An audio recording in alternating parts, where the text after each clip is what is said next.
пак казвам, никой не се осмелява. И за нас е голяма радост от това, че примерно виждаме един киносалон или един летен театър или всичко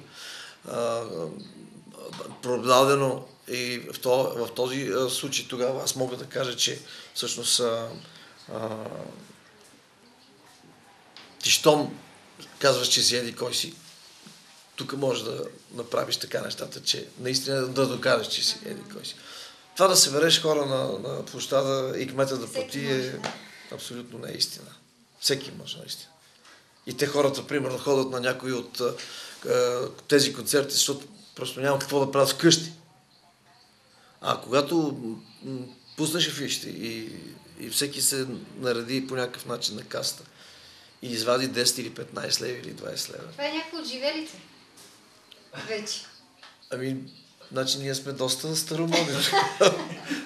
Що продаваме билети? Това е единствения истински начин наистина да докажеш кой си.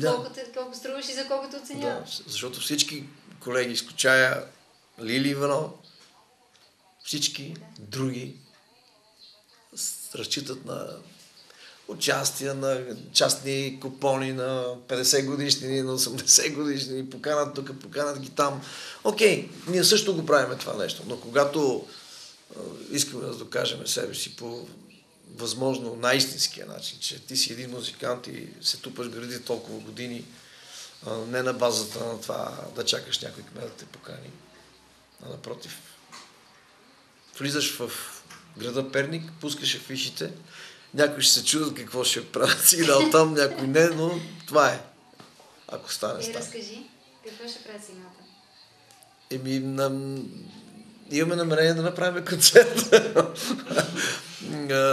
Нека да не звучи така иронично, но може би тези ваши зрители, които ще видят материала,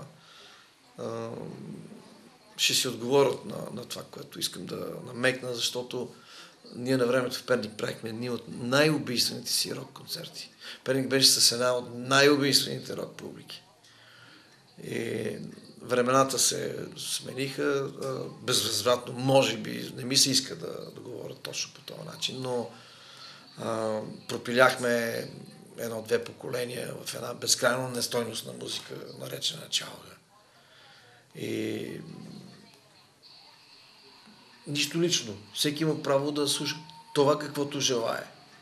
Но никой пример от тази музика не може да пребори времето и след 40 години някой да знае еди коя си певица или певец от така наречената чалга да... И нейна песен.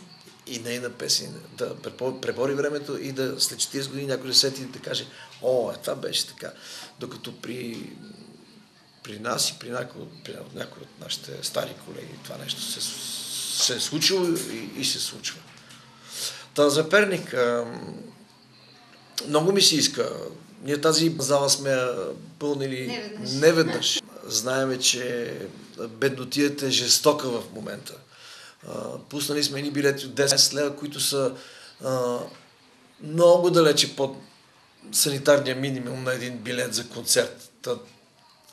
Та бил той, да речеме, рецитация на някаква поезия или рок-концерт или поп-концерт или нещо друго. Докажем, че както и Перник, така и ние не сме мъртви. Тази дилема, той дали да ходи да изпие 2 водки за те 10 лева или да дойде на един концерт на фона на цялата бездуховност, която ни владее в обществото. Не знам, аз бих отишъл на концерт и да изпия една водка, не 2.